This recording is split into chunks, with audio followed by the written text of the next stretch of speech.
ভাই ভোটকে এত ভয় পাচ্ছ কেন? কারণ তুমি জানো যে ভোট হলে তোমার অস্তিত্ব থাকবে না। এই কারণে তুমি ভোটকে এত ভয় পাও, নির্বাচনকে এত ভয় পাও। এই গাড়ি ঘোড়া যারা এইভাবে পুরাবে আর যে দিল্লিতে আরামে বসে থাকবে, তাকে কি আমরা এই দেশের আসতে দিব?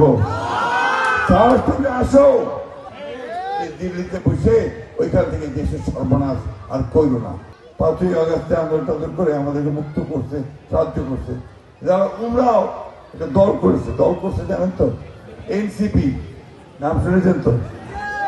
মই কোনো এনসিপি যাবো আছে? এনসিপি একটাও এই এলাকায় একটাও এনসিপি আছে? একটাও না। তাহলে কেন করে ভোট হবে? ভোটটা হবে কিভাবে? ওরা ধরো ভোটই পাবে না। ওই জন্য ওরা ওই ওমার সাথে শুনবে যে না পিয়ার আগত দিবা হবে, সনদ করিবা হবে।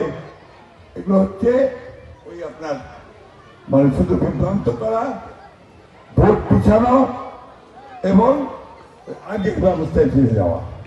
বন্ধুগণ, আমরা পরিষ্কার করে বলতে চাই, আমরা যেগুলোতে আমরা একমত হয়েছি, বিএনপি শুধু সেগুলোর পক্ষেই থাকবে, অন্য কোনো কিছু বিএনপি দায় নেবে না, দায় সরকারকে নিতে হবে।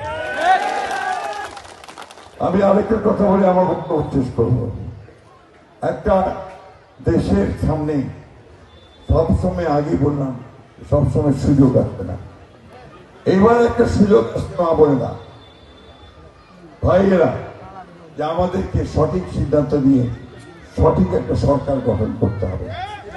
এইটা যদি আমরা করতে পারত, তাহলে আমাদের এই দেশে অস্তিত্ব টিকবে কি টিকবে না সন্দেহ আছে। আর এইবার যদি নির্বাচনটা পিছিয়ে দেয় আরো, তাহলে এই দেশটাকে ব্যর্থ রাষ্ট্রে পরিণত অবরোধ হবে।